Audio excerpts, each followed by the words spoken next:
الله أكبر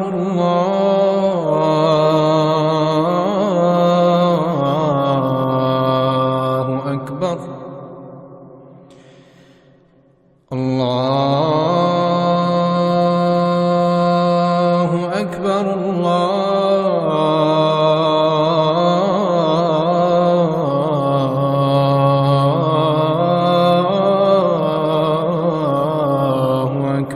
Құран тәпсірі дәрістер топтамасы ұстаз Ғабит Мәуленбай. Бисмиллах, алхамдулиллах, ассалату вассаламу аля расулиллах. Субханака ла илма лана илля ма алламтана иннака антал алимул хаким. Рабби шрах ли садри ва яссир ли амри ва аhlul уқдатан мин лисани яфқаху қаули. Rabbi zidni ilma, Rabbi zidni ilma, Rabbi zidni ilma. Өткен сабақта қайсысы сүре болып еді? Фалақ пен Нас сүресі. Жалпы Фалақ пен Нас сүресінің түсу себебі қандай себебі бар екен? Сабақта болдыңыздар ма? Себебін айтып бере аласыздар ма? Түсу себебін? Пайғамбарымыз алейхиссалату вассаламды Яхуди аты кім еді? Білесіздер ма? Асаны сиқырлады, сол сиқырына Алла субханаху ва тағала Жабрил алейхиссаламды жіберіп бір періштемен не істеді? Түсінде сені сиқырлағандығын айтып, қайда екенін айтып, кейін осы Фалақ пен Нас сүресі түсінді. Фалақ сүресі мен Нас сүресінің екеуінің айырмашылығы, екеуі де Алла субханаху ва тағаладан пана тілеу. Бірақ соның екеуінің айырмашылығын айттым мен. Екеуі де Алла тағаладан пана тілеу. Бірақ айырмашылығы бар екеуінің. Қандай айырмашылығы? Фалақ сүресі Алла тағаладан пана тілеу не нәрседен? Сырттан келе тұрған барлық жамандықтардан. Ал Нас сүресі адамның өзінің ішкі дүниесінен келе тұрған жамандықтардан, яғни шайтан бар, жын бар, сол нәрселерден Алла тағалаға сыйыну паналау екен. Осы бүгінгі сүреміз Суратул Ихлас, Ихлас сүресі. أعوذ بالله من الشيطان الرجيم بسم الله الرحمن الرحيم قل هو الله أحد الله الصمد لم يلد ولم يولد ولم يكن له كفوا أحد. İxlas сүресі. Жалпы бұл Ихлас сүресіне қатысты Пайғамбарымыз алейхиссалату вассалам көптеген хадистер айтқан. Ихлас сүресінің артықшылығы туралы хадистердің саны шексіз. Біріншісі біз тәртібіміз бойынша жалпы Ихлас сүресі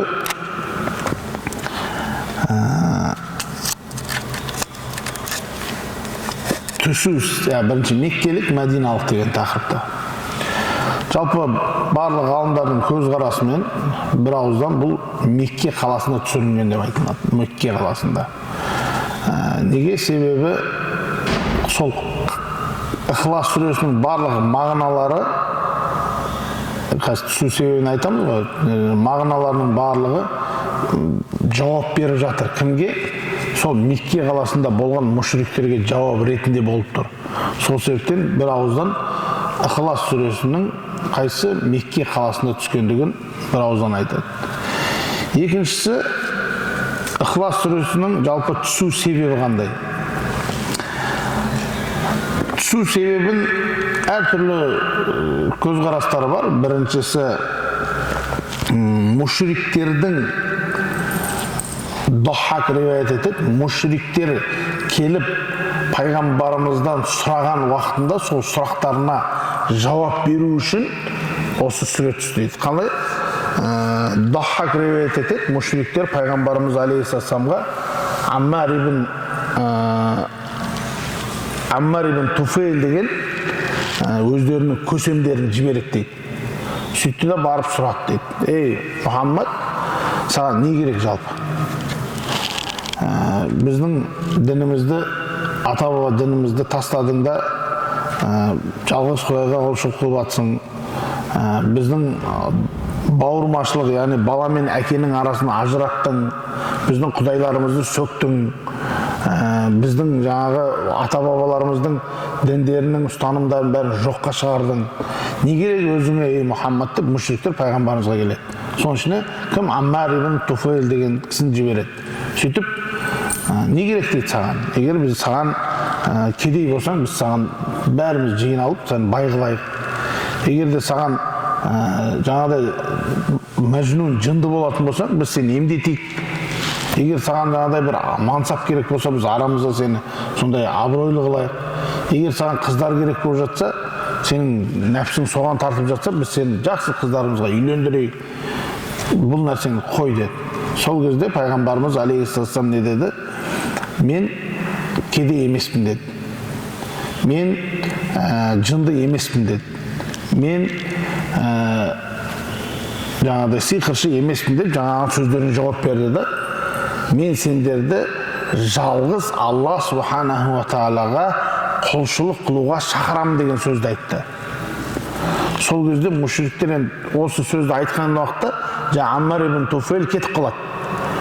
Кетіп барып жаңа оны жіберген адамдар бар ғой, Абу Жахил, сол сияқты мушриктер келіп осыны айтады. Ол жынды емес екен Мұхаммад. Ол Мұхаммад кедей емес екен, оған қыздар керек емес екен. Ол көп құдайшылықтан жалғыз Аллаға құлшылыққа шақырып жатыр екен деген сөзді айтқан уақытта қайтып жібереді. Бар дейді. Бар да сұра дейді. Ол сен шақырып жатқан көп құдайшылықтан бір құдайға шақырып жатқан сол құдайыңды сипаттап бер деп, ол алтыннан ба, күмістен бе бізге сипаттап бер деп, тағы да кімді? Аммар ибн Туфейл жібереді. Сол кезде Аммар ибн Туфейл кеп, «Унсуб раббак», Раббыңды бізге не? Сипаттап бер деген уақытта Алла субхана тағаладан осы аят түсті дейді, Құран түсті дейді. Не деп? Құл, ей Мұхаммад алейхиссалам, сол мушриктерге, саған осылай сұрап келген мушриктерге айт, ол не? Алла жалғыз, Аллаху самад, ол еш нәрсеге мұқтаж емес, керісінше барлық жаратылыс Аллаға мұқтаж. Лам ялид ва лам юлад, ол өзі туған да жоқ, ва лам юлад, ол туылған жоқ, оған ешбір нәрсе тең емес деп, жаңағы Ықылас сүресі түсті дейді. Бірінші қаул Ықылас сүресінің түсу себебі кім? Мушриктердің сұрақтарына жауап ретінде дейді. Екінші көзқарас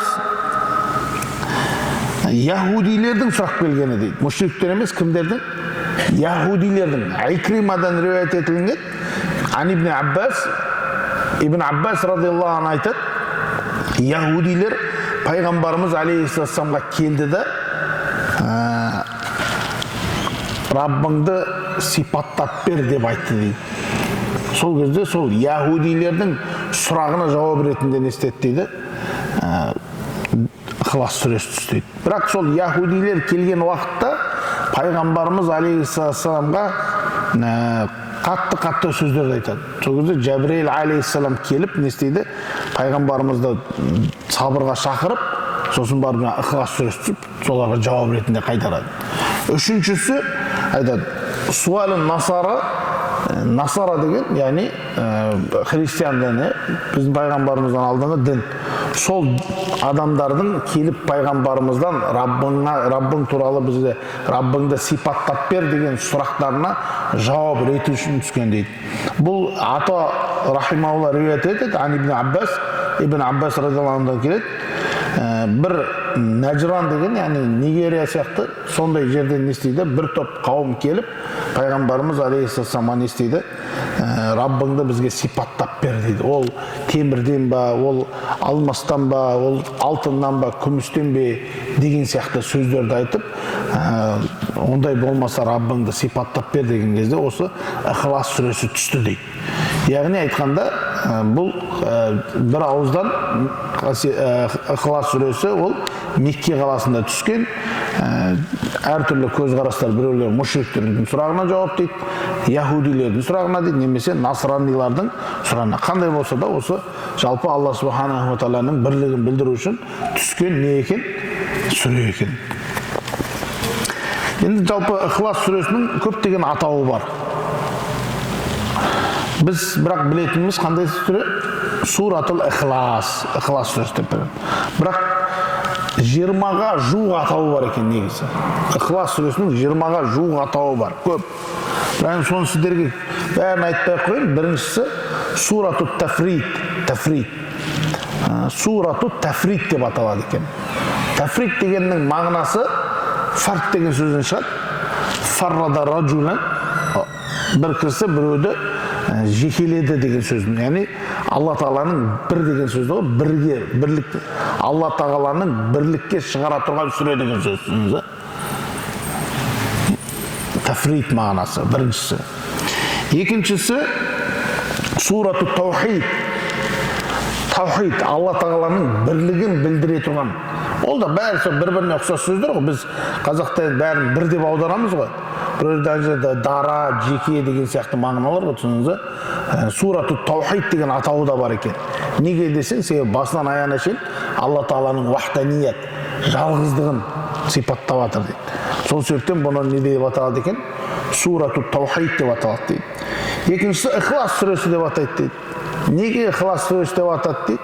Себебі бұл жерде халис деген сөз таза деген сөз. Таза, яғни бір адамнан көруінен өз-өзін тазарту. Яғни біз айтамыз ғой, навайту ан уссаллия салата зухр, зухр намазын оқуға ниет еттім, халисан ли ваджиллә, тек қана Алланың разылығы үшін, яғни халис бол, басқа еш нәрсе қосылып тұрған жоқ. Адамдар көру, біреу бір нәрсе деп айту жоқ. Бәрінен арылып, тек қана халис кім? Алла Тағала үшін деген, барлық нәрседен тазару. Ихлас деп айтып жатыр дейді. Біріншіден бұл жерде Алла субханаху ва тағаланың не?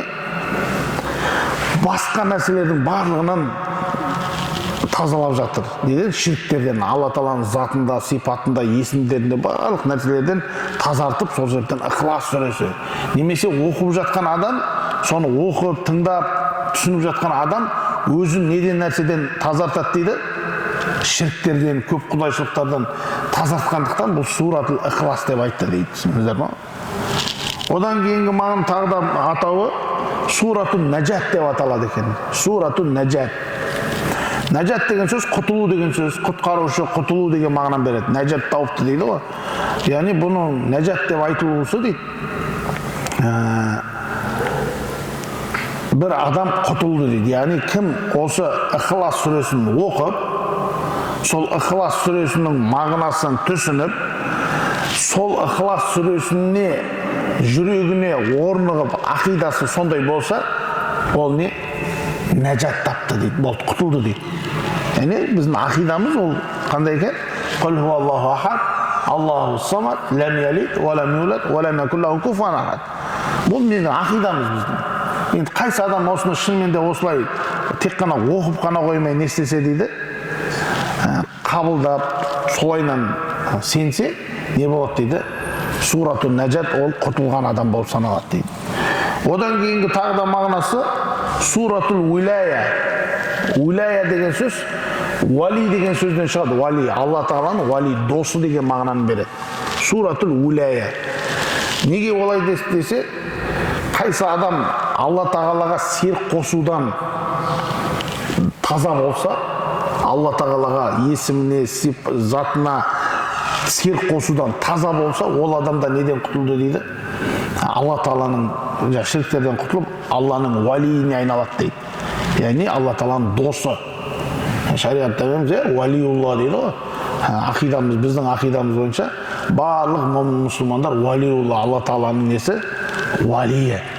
Бәрі қайсымыз Алла Тағаланың валиі боламыз. Суратул Уилая деп аталады екен. Тағы да соған ұқсас не екен? Көптеген мағыналар бар, түсініңіздер ме? Көптеген мағыналар, атаулары бар сүрелердің. Бірақ 20-ның бәрін айтпай қойып, осы 5-6 тауымен шектелейік. Тафрид, таухид, ихлас, уилая, нәжат, жазып алыңыздар, енді ішінде сұраймыз. Енді қараңыздар, аятқа түсейік бірінші. Құл хуаллаху ахад. Алла субханаху ва тағала жаңағыдай сұрақ келген адамдарға пайғамбарымызға айтып жатыр. Құл ей Мұхаммад айт дейді. Не деп? Аллаху Алла. Не? Ахад. Ахад. Осы жерде ахад деген сөзді қолданып тұр Алла субханаху ва тағала. Енді араб тілінде ахад, вахид деген сөздер бар да. Вахид ал-қахар деген аяттар бар. Сол вахид деген сөзді қолданбай, Алла субханаху ва тағала осы жерде ахад деген сөзді қолданды дейді. Неге десе, себебі вахид деген сөз көп деген нәрселердің біреуі деген сөз шығады дейді. Мысалы, жаа роджулун вахид, бір кісі келді. Яғни 2, 3, 4 көп деген кісілердің біреуі келді деген, біреуі деген сөз шығады дейді. Ал ахад деген сөз мә жаа ахад, ешкім келген жоқ, тек қана Алла, яғни тек қана Алла тағаланың затына ғана қолданылатын сөз екен. Ахад деген сөз тек қана Алланың затында, сипатында, есімінде ешкім жоқ, жалғыз деген сөзді осы білдірер екен. Вахид деген ол жаңағыдай не? Вахид, итнени, салас деген сияқты кете береді, санаулар кетеді. Ал ахад деген сөзде жаңағыдай жеке Алла тағаланың несіне айтылатын болғандықтан осы жерде айырмашылығы осы екен. Алла айтып тұр, құл ей Мұхаммад алейхиссалам, Аллаху ахад. Алла жалғыз. Несінде жалғыз? Затында жалғыз, сипатында жалғыз, есімдерінде. Ла шарика лах, оның ешқандай серігі жоқ. Ешқандай нәрсесінде серігі жоқ Алла субханаху ва тағаланың. Аллади ла шабиха лаху, ва ла назира лаху, ва ла сахибата, ва ла валада, ва ла шарика. Ешқандай серігі жоқ. Ешқандай. Аллаху самад. Алла тағала ас-самад. Ол не? Мұқтаж емес деп аударамыз. Яғни екілей аударады. Ол Алла тағала еш нәрсеге мұқтаж емес. Немесе барлық нәрсе кімге мұқтаж? Аллаға мұқтаж. Ол сондай Алла әлләзи юсмаду алейхи. Барлық нәрсе Аллаға мұқтаж болады. Алла өзі ешкімге мұқтаж емес, керісінше барлық жаратылыс кімге? Алла субханаху ва тағалаға мұқтаж. Фил хаджат, бүткіл қажет нәрселер.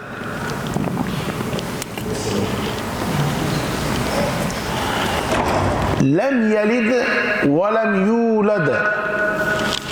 Жалпы білесіздер, Узейр ибнуллах, Масих ибнуллах, Узейр Алланың баласы, Иса Алланың баласы деген үлкен тұқыматтар бар, Аллаға жабылған үлкен жалалар бар. Сол жалаларға да жауап ретінде Алла субханаху ва тағала не деп тұр? Ләм ялид. Яғни өзінен басында жаңағы жалғыз деді, затында, сипатында, есінде жалғыз деп, одан кейін еш нәрсеге мұқтаж емес, керісінше барлық нәрсе оған мұқтаж деп, одан кейін ләм ялид өзінен барлық кемшілік сипаттарды жоқ қылып, ол өзі не істеді? Туылған жоқ деп, өзінен барлық кемшілік сипаттарды жоққа шығарып жатыр. Яғни бастауы жоқ. Ләм ялид бастауы жоқ. Алла тағалаға өзгеру деген нәрселердің бәрін Алла тағала өзінен нәфи қылып жатыр. Екіншісі, уәләм юлад, ол туған жоқ, уәләм юлад, ол туылған жоқ. Осы нәрселермен Алла тағала барлығына жауап беріп жатыр. Уәләм якуллаху куфуан ахад, ешбір нәрсе оған не? Қайсы жағынан болсын, құлшылық жағынан болсын, ешбір нәрсе оған Алла тағалаға тең келмейді. Кафаа деген сөз, яғни теңдік. Алла субханаху ва тағала ешбір нәрсе оған тең келмейді деп Алла Тағала осы Ихлас сүресінде сізбен біздің ақидамызды басынан аяқ шейін баяндап жатыр. Яғни кез келген мұсылманның жалпы ақидасы осы бірінші осы болу керек. Не? Құл хуаллаху ахад. Алла жалғыз. Оның серігі жоқ. Затында да, сипатында да есімде. Аллаху самад, ол еш нәрсеге мұқтаж емес. Кез келген айырмасы жоқ. Бұл жаңа дүниеви сіз білетін нәрсе емес. Кез келген аспанға да мұқтаж емес, жерге де мұқтаж емес, аршыға да мұқтаж емес. Ешкімге, періштелерге. Алла субхана тағала Ясин сүресінде не дейді? Иннама амруху иза арада шайъан ай яқула лаху кун фаякун. Алла Тағала бір нәрсенің бар болуын қаласа, оған тек қана не? Күн, бол деген сөзді ғана айтады, ол тезінен дереу болып қалады дейді. Яғни Алла субхана тағала бір нәрсені пайда қылу үшін аспаптарға, сіздер мен біздер секілді аспаптарға мұқтаж емес екен. Ол Алла субхана тағала. Яғни Аллаху самад, барлық нәрседен ол мұстағни, мұқтаж емес. Өзінің жаратқандарына тем более мұқтаж емес. Енді жалпы осы Ихлас сүресі туралы жалпы пайғамбарымыз алейхиссаламның көптеген айтқан сөздері бар. Сахих хадисте келеді. Сахих Бухариде ан Аби Саидин аль-Худри радиаллаху анху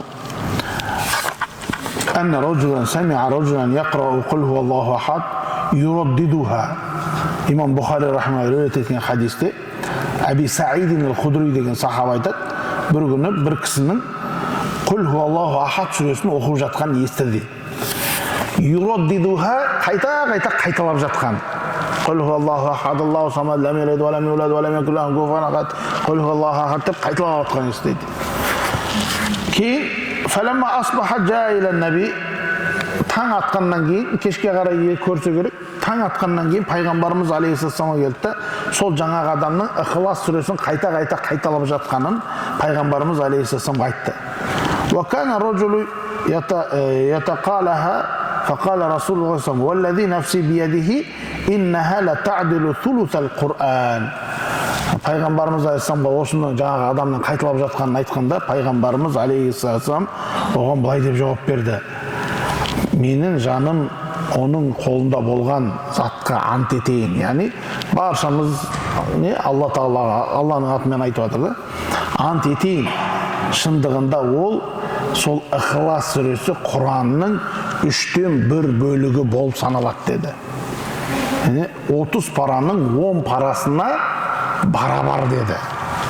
Енді жалпы ғалымдар айтады, қасиетті жалпы Құран-ы Кәрім басынан аяғына дейін мына 3 нәрсені қамтиды. Біріншісі ахкам, үкімдерді, екіншісі ахбар, хабарларды, яғни сізден мен бізден алдын өткен пайғамбарлар, қауымдарға қатысты хабарлар.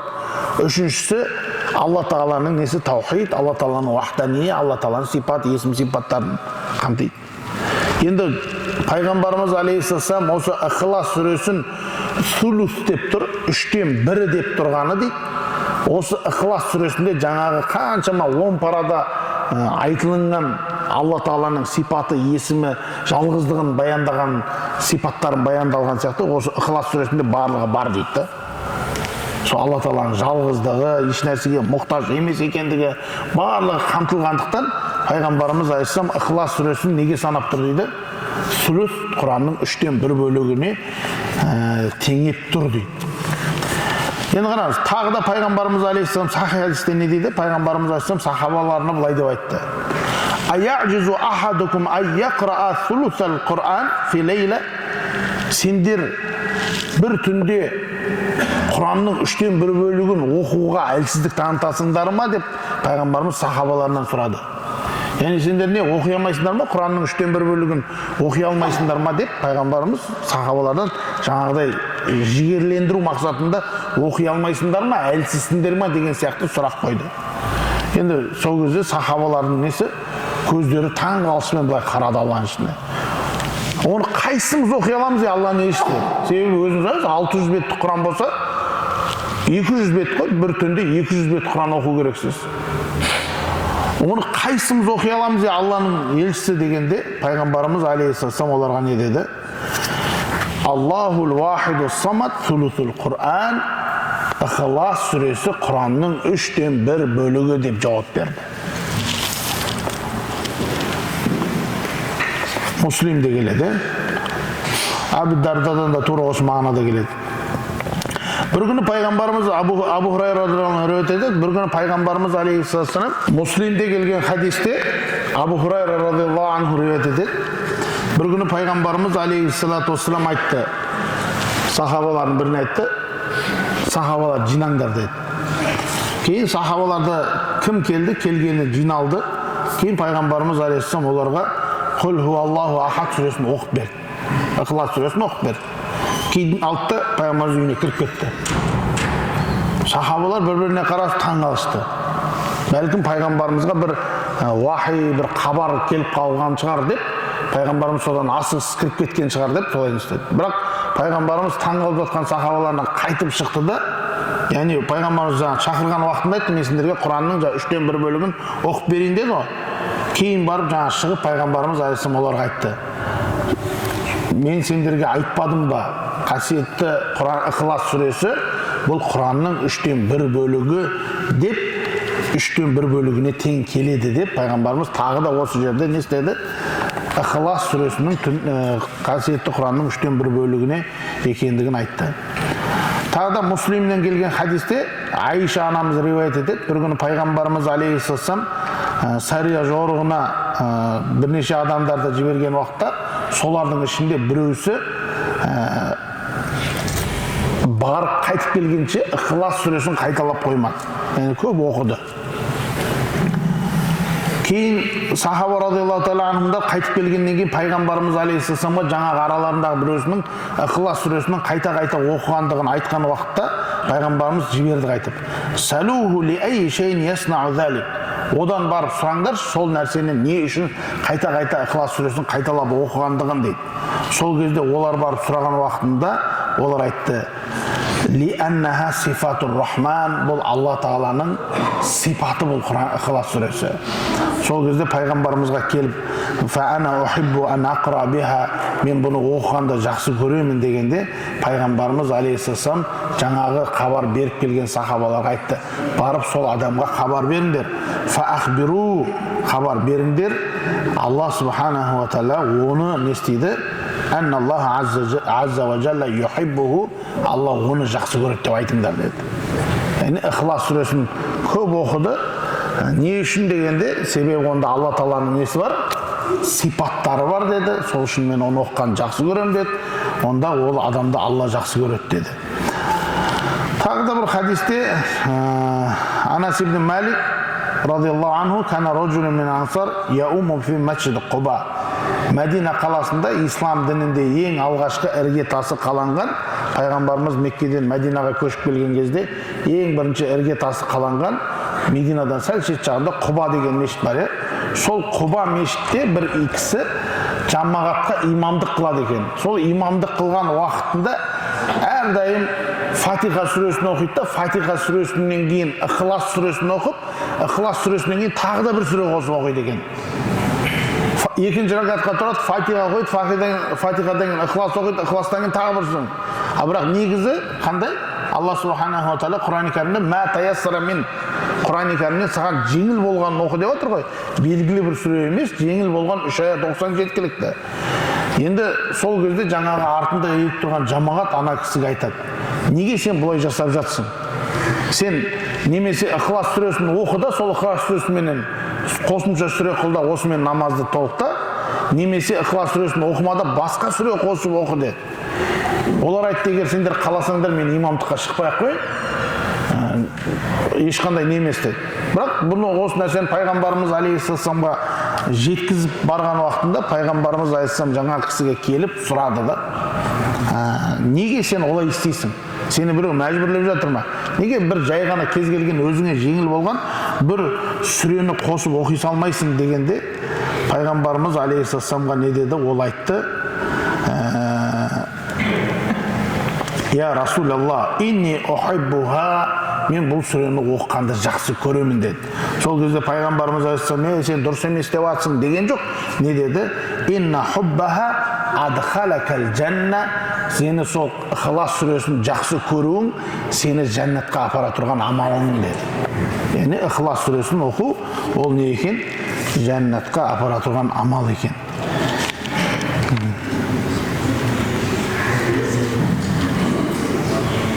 Bir günü Peygamberimiz Aleyhisselam sahaba radıyallahu teala anhumlarмен Tirmizi деген hadis Anas ibn Malik radıyallahu anh ötedi. Peygamberimiz Aleyhisselam sahabalarмен ketip bара жатқанда bir İhlas сүресін оқып жатқан адамды көрді de vacabat деген сөзді айтты. Arapça vacabat деген сөзді айтты. Сол кезде жәндегі сахабалар сұрады: "Ома vacabat ya Resulallah? Ya Allah'ın elçisi ne нәрсе vacip болды?" Vacabat деген сөз мағынасы vacip болды деген сөз. Міндет болды деді. Сол кезде пайғамбарымыз айтты: "Жәннат" деді. Сол кезде жаңағы адам сұрап жатқан кісі айтты: "Кімге?" деген кезде жаңа Ихлас сүресін оқып жатқан адамға деді. Яғни Ихлас сүресінде жерде көптеген хадистер бар. Яғни Ихлас сүресінде не екен? Оқыған адамға Құранның 1/3 бөлігін оқығанмен барабар. Оны оқысаңыз Алла Субханаху ва Тағала жақсы көреді екен. Енді сіз сол Ихлас сүресін қосып тұрып дұға қылсаңыз, былай айтсаңыз: "Аллахума инни ас'алука я Аллах, я Аллахул ахадус самад, аллази лам ялид ва лам юлад, ва лам якун лаху куфуан ахад." Сол дұғаңыз қабыл болады. "Ан тагфира ли зунуби иннака антал гафурур рахим, қад гуфира лаху ва қад гуфира лаху, қад гуфира лаху" деп пайғамбарымыз алейхиссалам не істейді? Куәлік етеді. Bir адам осылай дұға қылып жатқанын көреді. Жаңағы Ихлас сүресін қосып тұрып дұға қылады. Сол кезде пайғамбарымыз мұның күнәсі кешірілді, күнәсі кешірілді, күнәсі кешірілді деп айтады. Яғни Ихлас сүресінде күнде оқып жүрміз, намазда күнде оқып жүрміз. Әрқайсымыз жатқа білеміз. Сол жай ғана сүре емес екен, яғни сіз сол Ихлас сүресін оқуыңыз. Пайғамбарымыз алейхиссалам да таң намазының несіне, фажрда таң намазының несіне 2 ракат сүннетіне қосқан пайғамбарымыз. Пайғамбарымыз алейхиссалам жақсы көрген. Сол себептен Ихлас сүресі Алла Тағаланың мынау Ахад деген сөзбенен Самат деген сөз қасиетті Құран-ы Кәрімде басқа еш жерде келмейді екен. Тек қана осы жерде ғана келеді. Ихлас сүресінде. Сол себептен бұл не? Алла Тағаланың бірлігін баяндап тұрған, таухид, ешқандай серігі жоқ екендігін баяндап тұрған сүре, ол қасиетті Құран-ы Кәрімнің несі болып саналады екен? 1/3 бөлігі болып саналады екен. Алла Субханаху ва Тағала баршамызға амал қасиетті Құран-ы Кәрімге амал қылуымызды нәсіп етсін. Ва ахиру дa'wana анил хамдулиллахи rabbil alamin.